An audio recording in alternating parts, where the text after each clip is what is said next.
Hello, I'm Keller Glass. I'm president for Citizens for a Thriving Windsor, and we have today our treasurer of Citizens for a Thriving Windsor, Greg Vaca, who is also president of Brava Properties, who is developing the Founders Square at in Windsor Center.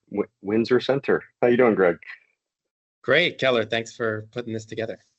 Yeah, you bet.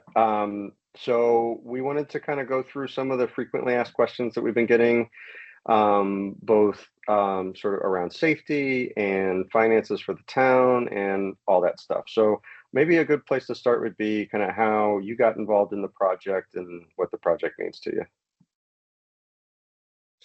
Sure. So, I'm from Windsor. I was raised here and grew up here, and so, for me, Windsor Center is a special place. I remember being from Windsor Avenue, actually, just biking and walking into the center. And, I spent some time abroad and in New York and in other places. And I've come back with a regular cadence since my family's still here. But, I just noticed over time that you don't see people walking to the center, biking to the center like you used to. And you don't experience the center in the place in the way that you used to. And a lot of that is I have this project in the center here. I'm here, 3 times, 4 times a week. You see that it is because the center performs a different function. It is so much more about getting through the center quickly than about going to the center to do something. As I'm an urbanist and I've been involved with other urbanist causes and very involved in sort of, promoting walkability and transit and other things in other places I've been. I decided to, get involved here, given that, we decided to make a big investment in Windsor Center, and that investment really, depends on and tries to leverage the vibrancy and the vitality of a community like this. And I think, this type of project really is meant to improve that and enhance that. So it seems like something important, not just, sort of where my personal and business relationships meet is, making Windsor Center as good as it can be. And that's how I got involved. Very cool. I got involved mainly during the pandemic when suddenly there were a lot less cars on the road, and yet I kept seeing stories about an increase in traffic fatalities, which made me start thinking, well, why is that and why could that possibly be? And started doing more research. We were all kind of in a more public health frame of mind at the time. And realized very quickly that the safety of roads in general, and Windsor Center being no exception to this, the safety of these spaces is really tied to the speed that vehicles are going. And I'd already gotten involved in First Town Downtown and realized that there was this project afoot to reconfigure Broad Street and the intersections at Pequannock and Broad and Pequannock and Bloomfield Ave.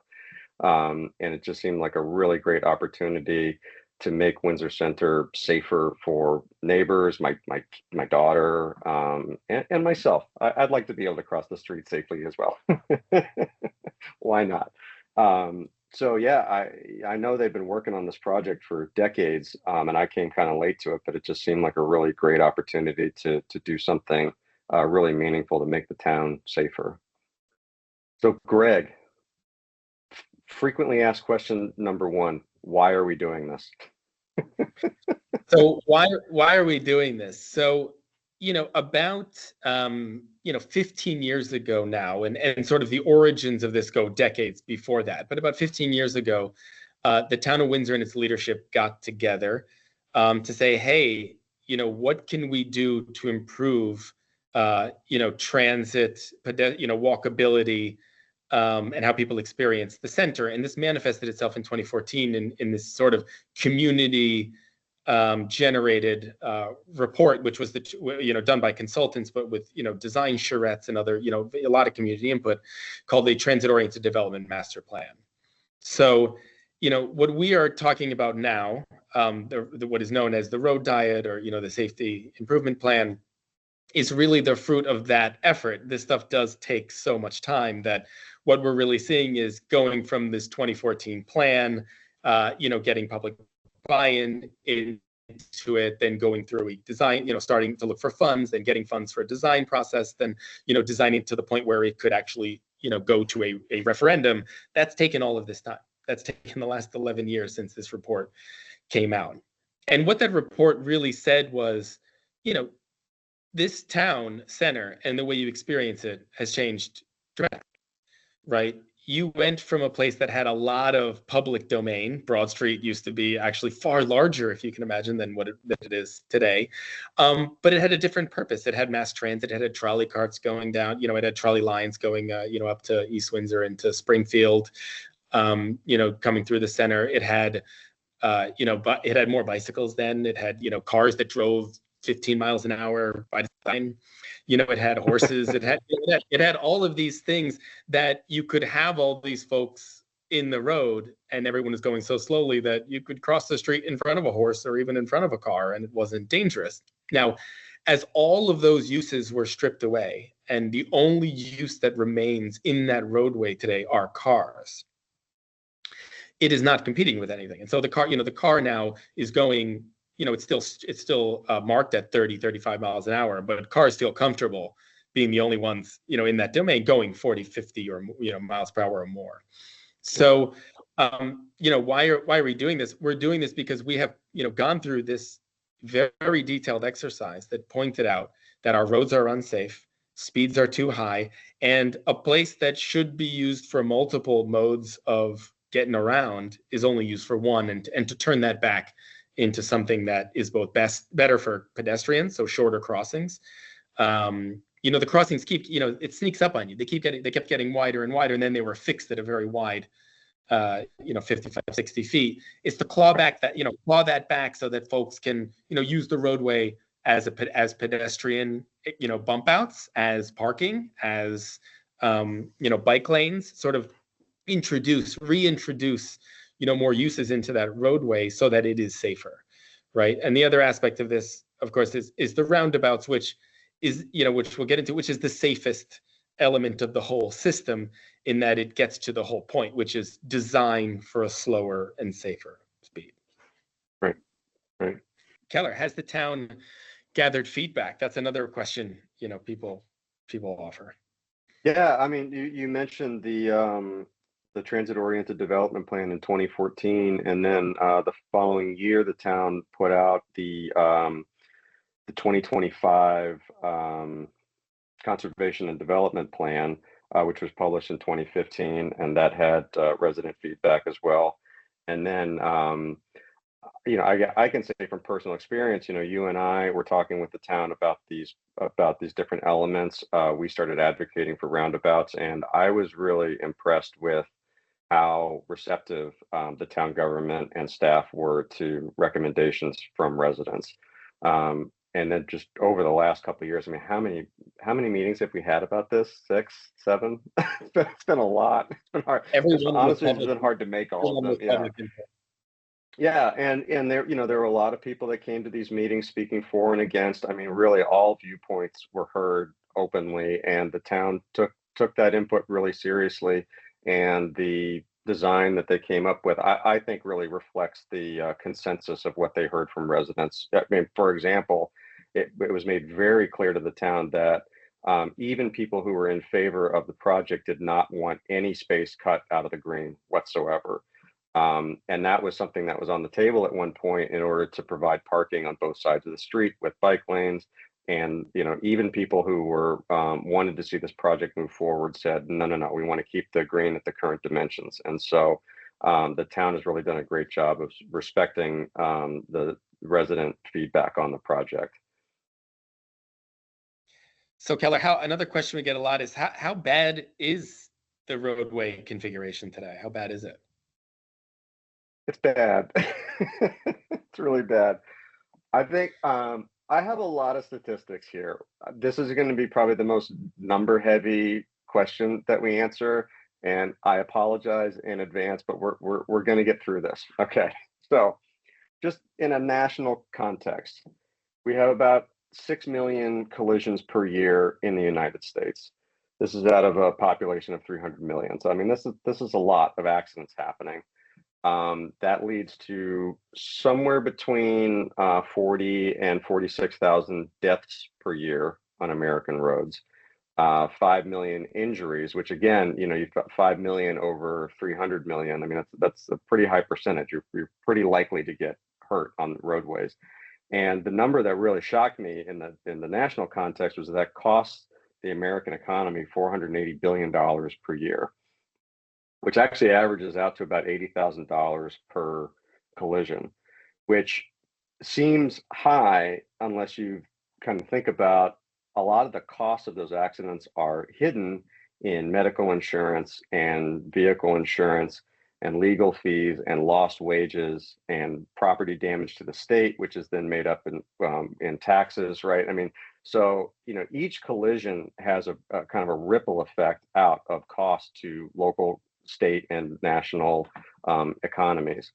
In the Connecticut context, we lose. The last I checked, we had lost someone on the roadways in Connecticut every calendar day of 2025. So someone is dying somewhere on the roadways in Connecticut pretty much every single day. Watch from ECT had some really good statistics on this, and last year we had 1,655 crashes involving pedestrians in the state. There's 200 injuries of pedestrians and 74 fatalities. So even this is a statewide and a national problem, which is then reflected at the town level. So in Windsor, looking through the Connecticut crash data repository, we average about a collision and a half per day. So 3 collisions over a 2-day period is sort of the running average that we have. And that corresponds with about an injury per every 3 days. And we have a death on Windsor roads roughly every 7 months. So again, I know it's a lot of statistics, and I'm not trying to be hyperbolic, but people are dying. I mean, this is a really serious situation with the safety in our neighborhoods. On Broad Street specifically, it actually is overrepresented in those statistics. So Broad Street is 1 mile out of 190 miles in town, and yet it accounts for 4% of Windsor's injury crashes and 20% of pedestrian collisions, which, put maybe a little more digestible way, you're 8 times more likely to be injured in a crash on Broad Street than anywhere else in town. And you're 40 times more likely to be injured as a pedestrian on Broad Street than anywhere else in town. I mean, honestly, it's kind of a miracle no one's been killed there recently. I mean, we have accidents on Broad Street every month. We've had, I think, 7 or 8 collisions with pedestrians and bicyclists over the last 10 years. I mean, it's a regular occurrence that we're having serious injury-causing accidents on Broad Street regularly. And to your kind of original point about why we're doing this, I think people are making a rational decision not to bike and walk in that neighborhood, and then that drives down foot traffic that local businesses really rely on. So it's bad, and we need to fix it. Greg, what happens when I-91 backs up? I mean, I don't mean to laugh. It's a serious question. If this were ordered by most frequently asked questions, I think that would probably, interestingly, one of the most frequently asked. Yes. There is first, you got to go to the premises of the road diet, right? What is the design actually that's being voted on? We're having a lane in each direction with a turn lane, which, when you go from 4 to 3 lanes and one of them is a turn lane, it actually improves traffic flow. So the first part of the system, it improves traffic flow. The second part of the system, where it meets the roundabouts are not subject to the same, sort of start and stop cadence of traffic lights. And so rotaries also move traffic more efficiently than the traffic lights. That is the case when 91 is flowing freely. That is the case when 91 is backed up. So even when 91 is backed up and folks divert themselves through the center, traffic would flow better than it would today. even if at slower speed.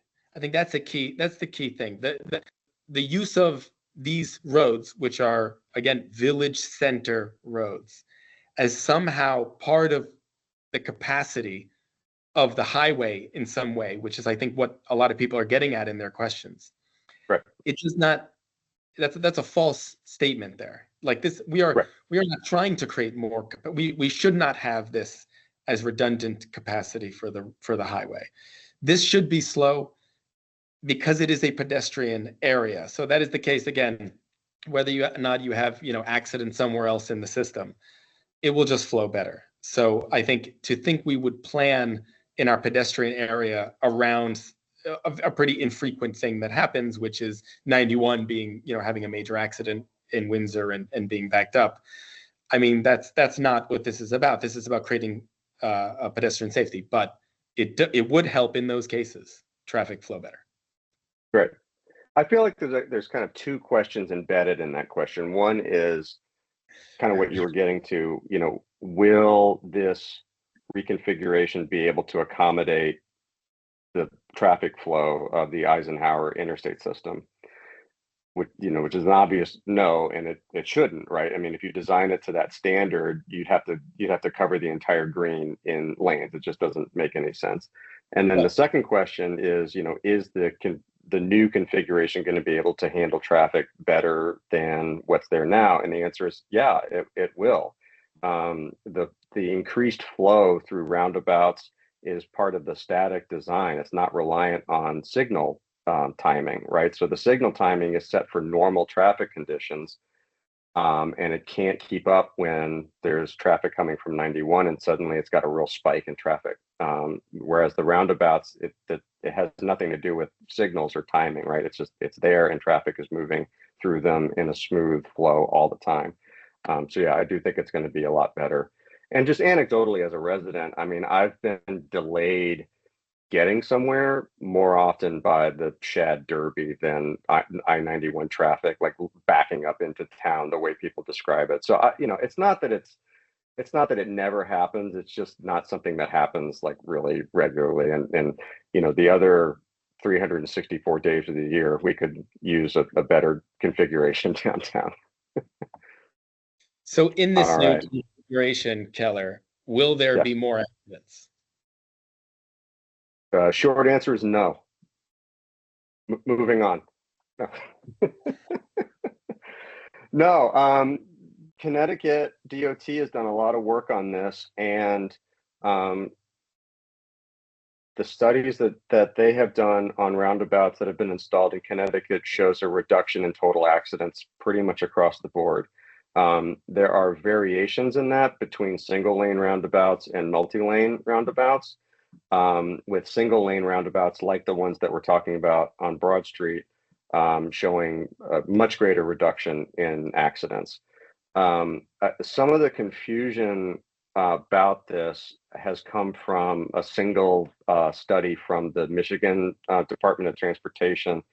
A few years ago, they put out a study that was kind of a review of all of the sort of rotary roundabout intersections in their state, and that did show an increase in collisions statewide, while also still showing a major reduction in severe injuries and deaths, right?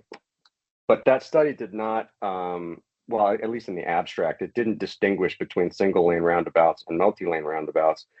And if you go down further into the study, it shows the distinction, and the single lane roundabouts were still much, much safer. I mean, even here, I have a quote from it. Let me see. So even in that study, which showed the higher collision rates, that overall the results showed that roundabouts have been effective in improving safety, reducing delay, and providing environmental benefit as compared to conventional stop controlled or signalized intersections. So, this is it really, like, the worst case scenario is this one study that the Michigan DOT put out, and it was like a 4% increase in collisions for single lane roundabouts, and it still had major safety improvements. So again, kind of looking at evidence from within the state, the two intersections that were converted to roundabouts in Glastonbury have shown a 40 and 60% reduction in accidents, which is then that's information that the town put out. So I'm very confident that in addition to the death and injury prevention of the roundabouts, that we'll also see an overall reduction in accidents in these areas. Greg, what about businesses? Where will people park? So this plan actually creates more street parking than is here today, right? So this creates additional street parking for businesses. There is no issue with parking in Windsor Center. Today, there is street parking that I would say a third of it is probably used at all, just because there's not demand for it. There is so much parking in Windsor Center. I mean, just, don't take my word for it. Just Google Windsor Center, look at an aerial map of it. And if you look at it, or it's right behind me, right? Most of what we have in center, if aliens came down and said, what are they selling in this place? You'd think we're selling parking, because most of our area, empty parking spots, yeah, right, is empty. It's just a lot of parking. I think a lot of people worry about parking because they think, when the town center is more built up and more revitalized and there's more demand, where's that demand going to park?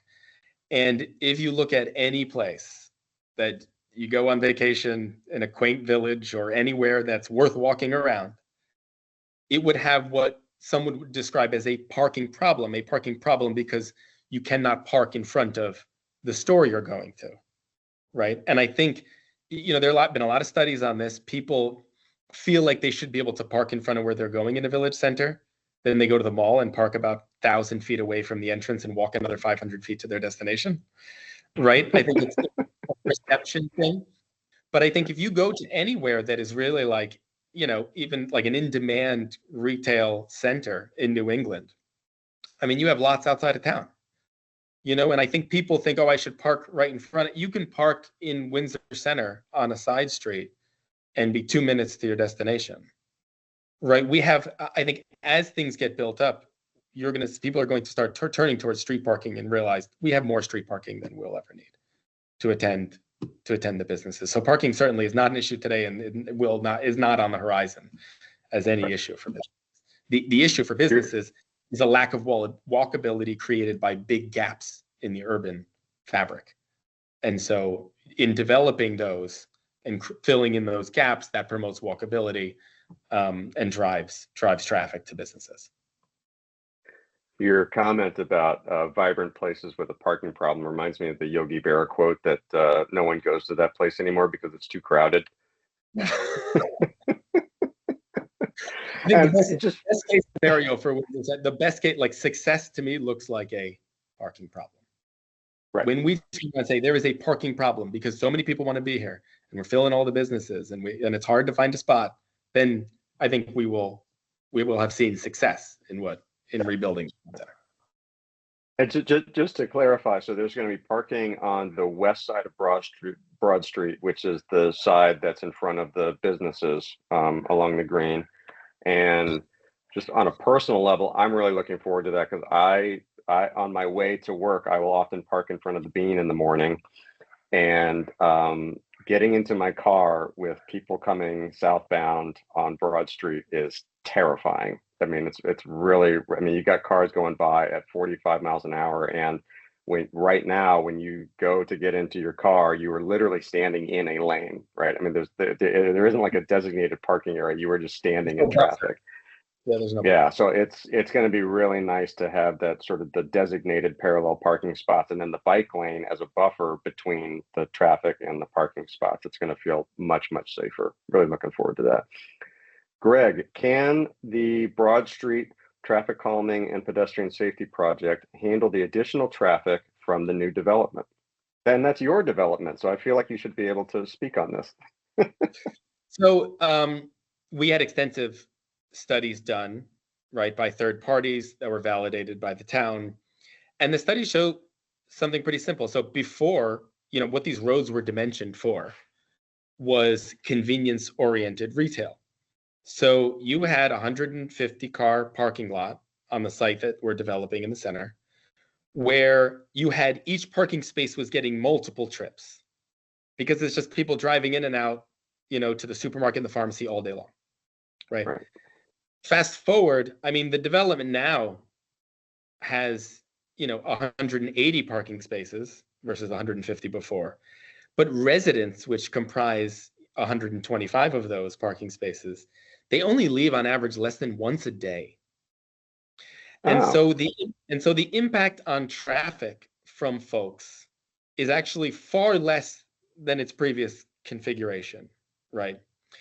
And other studies point that, multifamily housing in urban centers that you can walk, I mean, the incidence of car use is even far lower than the benchmark that the traffic engineers are using to show what the traffic use is. They're just using multifamily rates. Urban multifamily, where people are actually walking to the coffee shop and not driving there, it's even lower, right? Another thing is a lot of folks in these communities, they drive, which I mean, they drive from their house half a block away to their retail destination in the center, and they do that I've because never done that, Greg. I will never admit to it.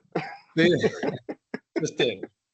But they do that. It's a rational thing. They do that because it's just not an environment in which you want to walk, because not a lot of people are walking, and not a lot of people are walking because of the reasons you said, because of the difficult the difficult environment with the high speeds of cars. But they show that people that are already in the community start walking and start using their car less, and so it sort of feeds on itself to produce less of a less and less traffic demand as you create more and more walkability. So again, if you were to develop every lot on this whole map back here, every piece of asphalt, you are not, and it's and it's mixed use, residential over retail housing, you do not create the traffic that people are imagining. I mean, 70% of trips going through the center are just that, they're going through the center. They're not people that are here. Right. I mean, the amount of traffic caused by the folks in this neighborhood driving around is negligible. Right. Right. Right. And that makes intuitive sense. I mean, if you're renting an apartment like right on the green, I mean, you're much more likely to walk to the grocery store, to CVS or the coffee shop, right? And maybe make more trips per week, right? Rather than taking your car and buying like 2 weeks worth of groceries, right? Like that doesn't really make sense when you're sort of in that proximity. Absolutely. Absolutely. It's also about, you think this is a walkable village center, and the tenants that are looking to rent in this type of a housing are also demographics that, first, our towns do not have a housing stock for them because we've only built single family and attached homes. So it's like, you as a, at a college student, or you as a retiree or empty nester, that also disproportionately favors walking to things. As you know, Keller, when you have small kids like we do, walking to things is it's a whole the whole process involved, right? So the car, we don't think that there's going to be, a ton of car demand coming out of any of this stuff. Yeah. I mean, you So say that, but I also think like I do like to walk into the center with my daughter. Lickle Patty is her favorite place like ever, right? And she loves going to the Bean. But we typically will drive to the library because I do not feel safe crossing Broad Street with her. So, I think after this project, we probably will take like some of the car trips that we take into the center will probably be converted into walking trips. That would be my guess. Yeah. So in talking about walking trips, how do pedestrians navigate a roundabout? So actually, I did a series of videos about this last week, so we'll link to that in the comments of this in the notes. It's remarkably simple. First of all, just to get the geometry of this, so you have the roundabout is the circle, and then you have the roads leading in and out of the circle, and the crosswalks are separated from the circle, right? About I mean, it depends on the dimensions. I believe this, in this case, they're going to be about 50 feet away from the actual intersection.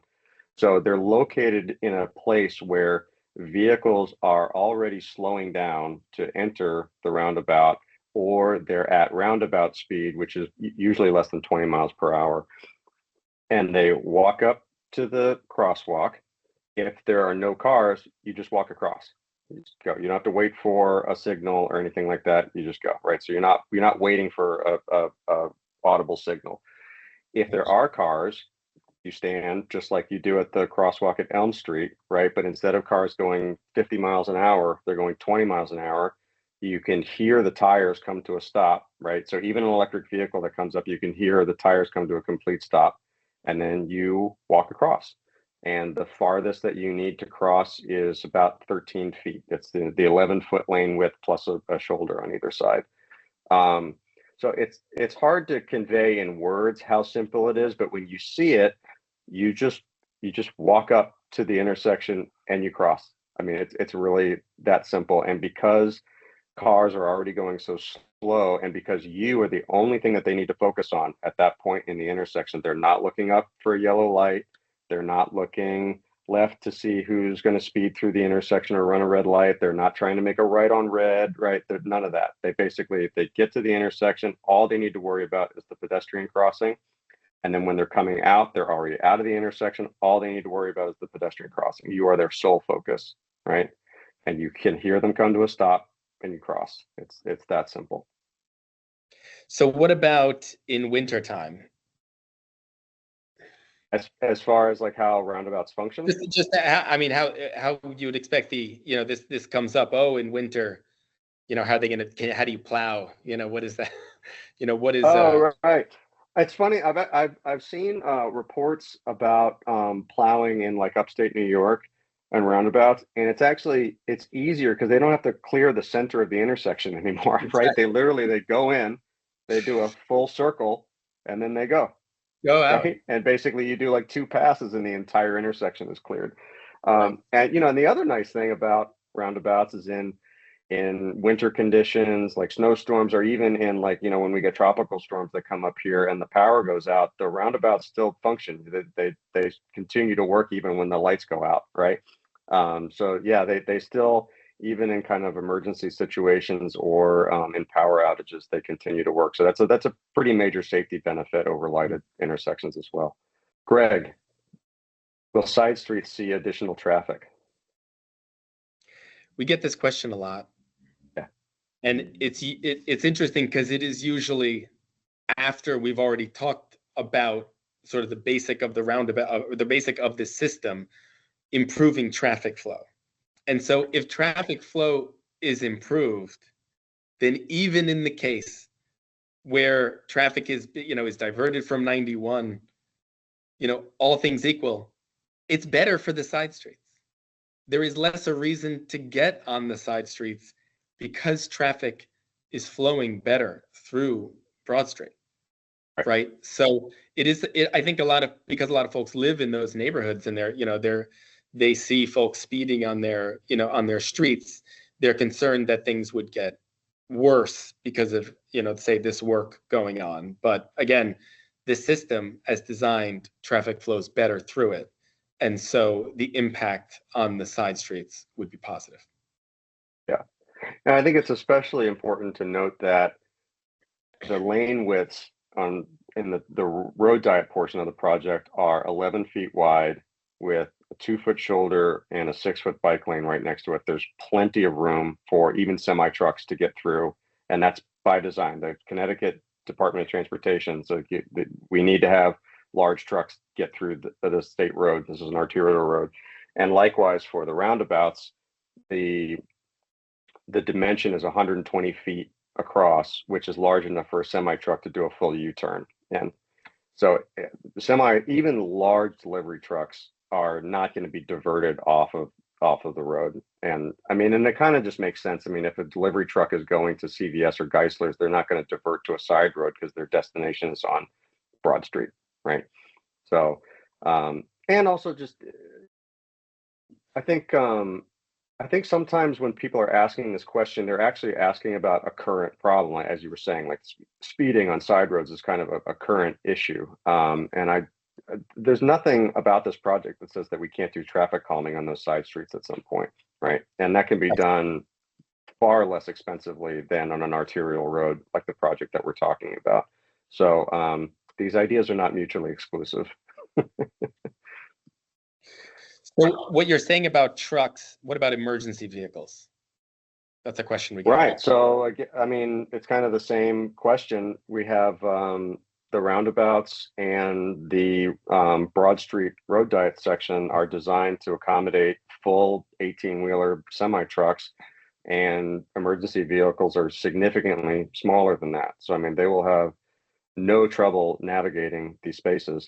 And there's been some concern about, if there was a fire, let's say it's like the VFW or something like that, would there be enough space for the fire trucks to be able to do their work, right? And again, we're talking about an 11-foot lane width, a 2-foot shoulder, and a 6-foot bike lane, which can be used in emergency situations by emergency vehicles. So help me with the math on that. That's 13 feet. So it's about 19 feet, right? And a fire truck is 8.5 feet wide by statute. So I mean, there's room for two of them in that space. So yeah, there's plenty of room. There's plenty of room for emergency vehicles to get through. And again, even these are kind of standard design in Europe. Places like Denmark and the Netherlands, and they often have faster response times than we do in the U.S. So, Sure. Yeah. So, I mean, it's something that we take seriously and that the town took really seriously. They had a lot of feedback from fire services about this, and this design will not impede emergency vehicles at all. And I think it's important to note that it also will create fewer emergencies in the form of dangerous car accidents. Oh, right. Right. So there'll be response time should be faster given the traffic flow is faster. Right. Or it's smoother in the sense it's going slower, but it's moving. It's getting where you're going faster because you don't have the stoplights, while at the same time creating fewer conditions to respond to. Right. So if the pattern holds from other roundabouts in the state, we would go from an accident in Windsor Center every 2 months to one every like 4 months. That kind of thing. So that's just less incidents that the emergency responders need to respond to, for sure. Greg, this is going to ruin Windsor's quaint New England character. Okay, if you go to what you would think of as a quaint New England village, what is that experience? That it is something first that you experience on foot, right? When people talk about a quaint New England village, they're talking about a human scale environment in which, tree-lined streets, and you're crossing to the bakery and to the coffee shop and to all these things, right? If anything, this helps to restore the quaintness of the village, because right now our village is cleaved in half by a highway, right? By a motor speedway, right? Like you have an environment where you have separated physically the two sides of our village. And so, this is I think of this, and I think the town and the way it was designed, this was, absolutely an imperative part of this design was restoring this sort of village walkability through shortening the crossing, slowing down the traffic, creating a buffer and more on-street parking, creating a buffer in sort of the bike lanes. Like this is restorative to that. I mean, when you're standing at the grand intersection, right, of 15975, Bloomfield Ave, when you're standing at the one right there. Right there, yeah. When you're everyone watching this, you should stand there and say, okay, this is our quaint village. It's a sea of asphalt, right? And that is going to be replaced by a roundabout that has, a center that can be whatever the public wants it to be. It can be like, look at the Glastonbury roundabouts. They're gorgeous, right? They're well planted. Some have, there are roundabouts that have iconic images in them, like a statue or something. This could be a point, instead of asphalt, right, that you try to speed through at the yellow light. It could actually be a focal point for the quaint villageness of it, So I really think of this as restorative to the goal of really enhancing the character, the New England village character of the center. Right. I mean, you think of sort of classic New England towns like Northampton and Montpelier, right? You've got mercantile buildings right at the street, and usually a single lane, right? Very short crossings, very, very walkable. Totally. Yeah. I think, in conjunction with the project that you're doing, kind of building that street wall back up at that corner. I think this project is really going to bring that sort of sense of a walkable village back to Windsor Center for sure.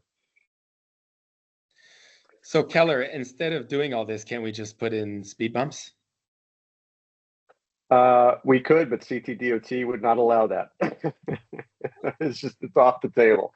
For the same kind of concern about emergency vehicles, really.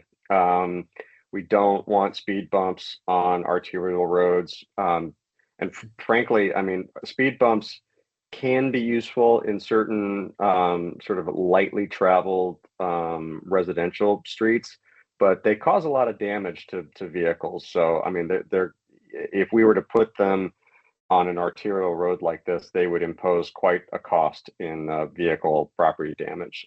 So that is not an option. Mm-hmm.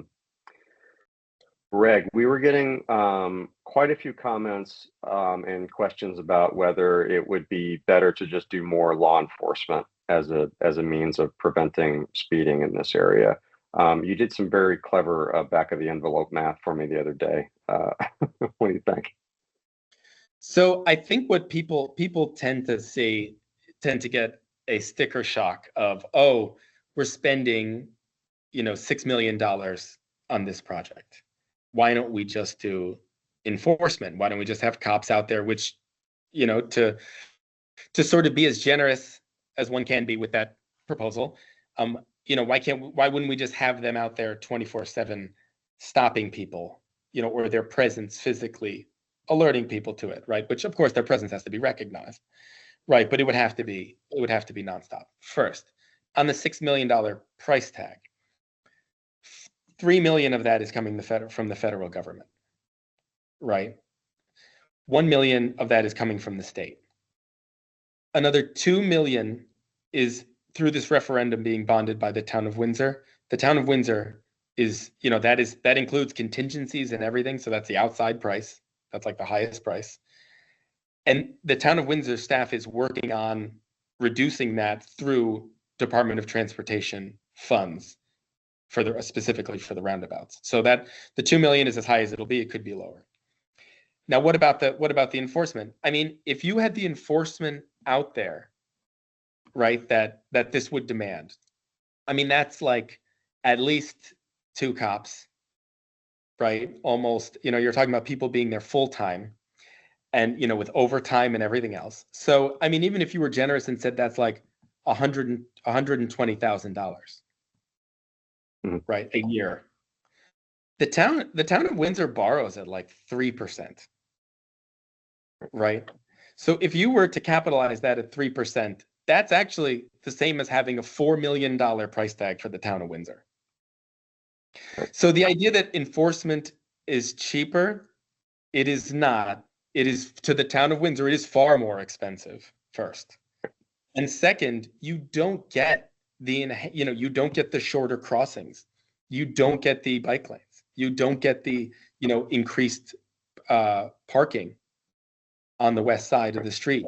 You don't get the roundabouts, which are this, sort of a focal point of replacing that intersection with something both beautiful and functional, right? You don't get all of these things through the enforcement, which again is more costly to the taxpayer. Right. And it's, I mean, worth flagging that law enforcement funds come directly out of the town's operating budget versus grant money, which is a one-time expenditure and then has that benefit over the course of, 50 to 70 years that this project is in place. More recently, Greg, we had questions about whether the federal funds will actually be available for the project. So I kind of wanted to address that directly. The federal money for the project is already in the state of Connecticut. So I think when people bring this up, they're kind of conflating the executive branch impoundment issues that we're seeing with NIH and USAID and that kind of thing, where the executive branch can basically just not write a check as a method of not funding something. In this case, they would need to claw that money back, which, getting into the weeds a little bit, the Supreme Court would have to overturn the Impoundment Control Act of 1974, authorize the federal government, well, the executive branch of the federal government, to claw that money back and order Connecticut to return the dollars, which, would take a long, as unlikely as that is, even if it were to occur, it would take years to happen and the money would probably be spent already. Right. So the money is available, it's ready to spend right now. And the only way that we're not going to get it is if we vote no, if we vote not to take it, essentially. Do you have anything to add to that, Greg? No, I think that's right. I think some people also ask about, well, what about the national debt? What about all these things? And I think, as people in the Windsor community with businesses here and kids here and, parents here and all of that, I think our obligation is to do the best for the community and to do that while taking what was previously available, California tax dollars. I think we should do that. I think that's the right thing to do. I think we should look at this as, those funds can come back into our community, or Right. or not, or they can go to some other community. And our job is to get the best that we can for our own community. Yeah. And, it's worth flagging just the other costs of this infrastructure if we don't do the project. So again, using the sort of national average of $80,000 as the cost of a collision to the economy, if we don't do this project, we're incurring about $480,000 a year in collision costs to the local economy. And the roundabouts are going to replace 3 lighted intersections that need to be replaced pretty soon. And so the CTDOT is going to have to pay about $1.5 million to replace those, whether we do this project or not. Well, no, they won't have to pay for it if we do the project, right? So that's $1.5 million saved right there. And then on top of that, the study out of University of Indiana showed that a roundabout for a population of 50,000 people will save about $60,000 per year in fuel costs per intersection. So, I think it's just important to remember that the impact on property taxes is only a small portion of the actual total cost of living in an area. And the infrastructure that we have imposes a cost on us through fuel consumption and tax costs for maintenance of the infrastructure and for the cost of these collisions in, like we were saying, in health insurance, vehicle insurance, lost wages, all of that. So just kind of taking that holistically, this project is going to pay for itself very quickly, and it will continue paying for itself over and over and over again over the 50 to 70 years that it's going to be in operation. So we can't afford not to do this project, Greg. I agree. I totally agree. I mean, just the lights, just the maintenance on traffic lights and their routine replacement, as you pointed out, is a fortune. Yeah. And actually on that question, do you recall why we weren't able to do roundabouts at all of the intersections through the project? So there's still going to be lighted intersections at Maple and Batchelder. Right. I mean, so folks who really did still want to cross Broad Street or Pequannock Avenue and not go, not navigate the roundabout, even despite all the reasons that we've mentioned, it being a safer place to cross, can still do so. And my recollection was that Maple was just too small to have the 120-foot roundabout for semi trucks, right? Yeah, And Batchelder was complicated because you have an nice cars. outlet from a parking lot, and it's not level, like the intersection is slightly tilted, and so they just didn't want to get it. And I think they were going to have to take property from Loomis at that one corner, so it was just kind of a non-starter. Yeah, Right. so they don't work everywhere, you know. Any closing thoughts, Greg? Look, I think, this has had such a healthy debate, right? And I think it's such a good result that this is going to the voters to decide it. This is something that, when done, is going to be around for a long time. The last road diet was in the early 80s, right? And so I think that we've gotten where we have, and we have a plan that is, I think we've spoken about this, it is far more positive, urbanistically speaking, than I could have imagined we would get to. It is great that we've gotten here, and now, it is very important that we get this over the finish line, so that we're not stuck with this configuration that is so unsafe and costly for into the future, right? Yeah, I'm really looking forward to it. I think it's just going to knit the whole community back together in a really meaningful way that creates a more thriving Windsor. So, Greg, thank you for joining us.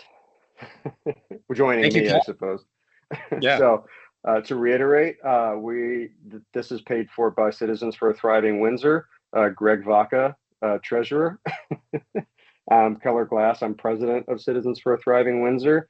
And we are a group of citizens and business owners that came together in the center to advocate for this project because we think it's what's best for Windsor Center and what's best for Windsor. So thank you again, Greg, for joining us, and go vote yes on March 11th. Thank you.